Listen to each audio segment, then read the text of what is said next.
प्रिय श्रोताओं, बंधुओं और बच्चों, मैं अपना कथन आप लोगों को एक दो रोज ही सप्ताह में सुना पाऊंगा,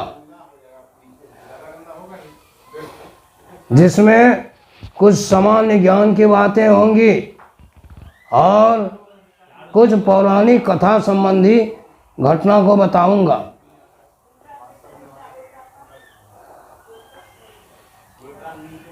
साम्यवादी शासन व्यवस्था, साम्यवादी शासन की स्थापना सर्वप्रथम किस देश में हुई थी? साम्यवादी शासन व्यवस्था सर्वप्रथम रूस में हुई थी। इंटरनेशनल बैठक सर्वप्रथम कहाँ हुई थी? इंटरनेशनल बैठक सर्वप्रथम लंदन में हुई थी।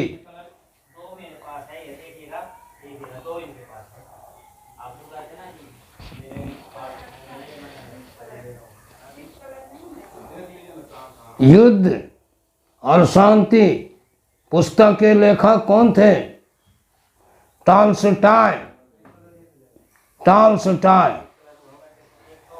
साम्यवादी घोषणा पत्र के लेखक कौन थे?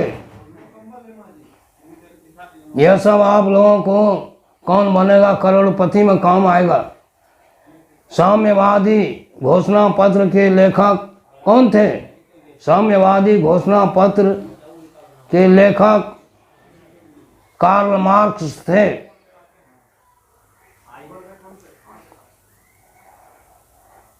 भारत में सबसे पहले विश्व में सबसे पहले भूमिगत रेल का चलना कहाँ से शुरू हुआ था? कलकत्ता से 1977 ईस्वी में भूमिगत रेल कलकत्ता से चलना प्रारंभ हुआ था।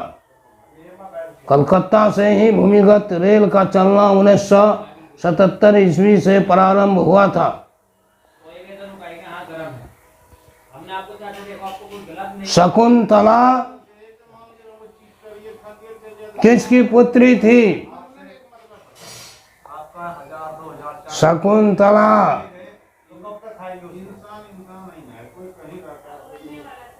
विश्वामित्र की पुत्री थी, जो मेनकावसर से उत्पन्न हुई थी। मेनकावसरा से शकुंतला का जन्म हुआ था। शकुंतला के पिता का नाम विश्वामित्र था।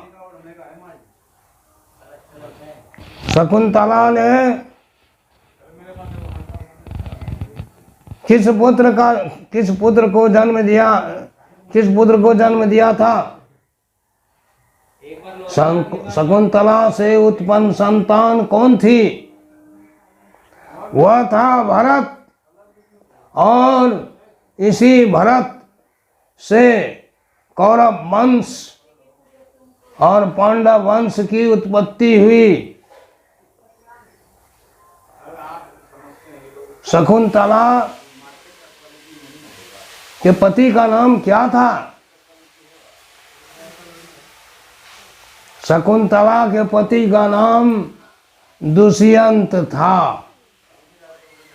और आप लोग यह जानते हैं कि दुष्यंत ने शकुंतला से कौन सा विवाह किया था?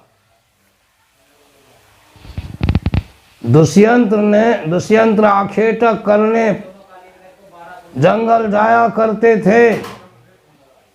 उस वन में ही अकस्मात शकुंतला से उनकी भेंट हुई और उसके सौंदर्य पर मोहित होकर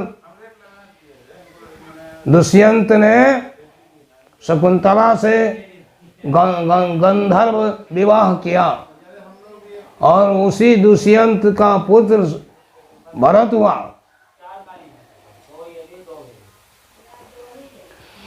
कुछ काल के लिए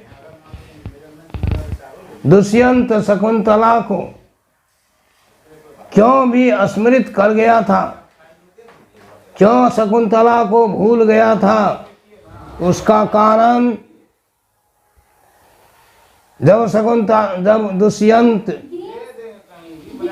अपनी राजधानी में वापस लौटे तो शकुंतला उनकी याद में खोई रहती थी। संजोग वशात एक मुनि वहां आ पहुंचे और वो बहुत सिद्ध मुनि थे। उन्होंने शकुंतला से कुछ पूछा, कुछ प्रश्न पूछा, कुछ जानकारी लेनी चाहिए, किंतु दुष्यंत की याद में शकुंतला खोई हुई थी, इसीलिए उसने उस मुनि को कोई उत्तर नहीं दिया, जिसके कारण क्रोधित मुनि आवेश में आकर शकुंतला को शापित किया। शकुंतला को श्राप दे दिया कि जिसकी याद में तुम खोई हुई है वह तुम्हें भूल जाएगा। यह बात सुनकर के शकुंतला उस मुनि का पैर पकड़कर रोने लगी, क्षमा मांगने लगी और रोने भी लगी। तो दया के वशीभूत होकर मुनि ने कहा, अच्छा तो सुनो, मैंने जो श्राप तुम्हें दे दिया वह तो निश्चित फलेगा, किंतु उसकी अवधि मैं कम कर देता हूँ। तुमको जो निशानी दी गई है, तुम्हें जो अंगूठी राजा ने दी है, उस अंगूठी को दिखाने से राजा को सभी पुरानी बातें याद आ जाएंगी। तो उसके आगे फिर क्या हुआ? क्या राजा ने शकुंतला को याद किया? राजा को शकुंतला की याद आई। एक दिन शकुंतला स्नान करने नदी में गई और उसकी अंगूठी फिसल कर पानी में चली गई और उस अंगूठी को एक मछली निगल गई। अब तो शकुंतला के पास कोई निशानी नहीं रही। तब फिर आगे क्या हुआ?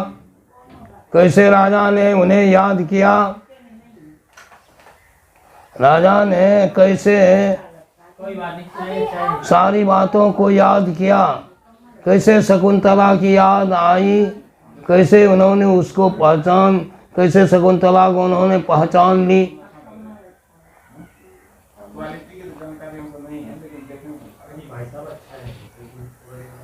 एक दिन संजोग वशात एक मछुए ने, एक धीवर ने उसी मछली को पकड़ ली और जब उसको चीरा गया उस मछली को जब मछुए ने चीरा तो उस मछली के पेट से वह अंगूठी निकली। और यह बात वह धीवर जानता था कि शकुंतला की अंगूठी खो गई है, तो उसने जाकर वह अंगूठी शकुंतला को दे दी। शकुंतला जब राजसभा में पहुंची तो अंगूठी मिलने से पहले वह राजसभा में गई थी और वहां जाने के बाद राजा ने उसको पहचानने से पूर्ण रूप से इनकार कर दिया। मैं तुम्हें कुछ नहीं जानता हूँ, तुम कौन है? क्यों तुम कह रही है कि तुम मेरी पत्नी है? मुझे कुछ याद नहीं है, मैं नहीं जानता हूँ कि तुम मुझे कुछ नहीं मालूम कि तुम मेरी पत्नी है। अब तो बड़ी चक्कर में पड़ गई रानी शकुंतला। वापस आई तो उसके आगे क्या हुआ? कहा न वह अंगूठी संजोग से उस शकुंतला को मिल गई और मुनि की श्राप को याद करके शकुंतला उस अंगूठी को लेकर दुष्यंत के पास पुनः पहुंची। तब क्या राजा ने उसे याद किया? राजा ने शकुंतला को पहचान ली, क्या नहीं पहचानी?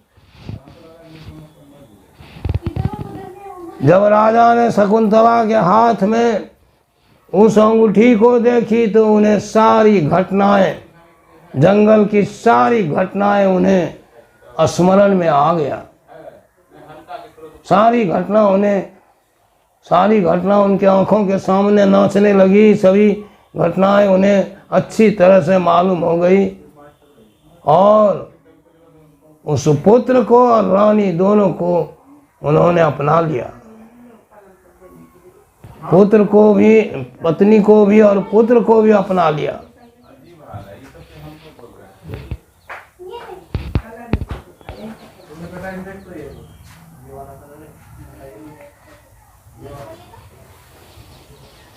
जरासंध कौन था? कौन था जरासंध? यह बात मैं फिर दूसरे रोज आप लोगों को सुनाऊंगा, इसलिए आज इतना कहकर मैं अपना प्रोग्राम स्थगित करता हूँ। धन्यवाद। आप लोग इसी तरह मेरा प्रवचन सुनिएगा और उसे आगे बढ़ाने की कोशिश कीजिएगा।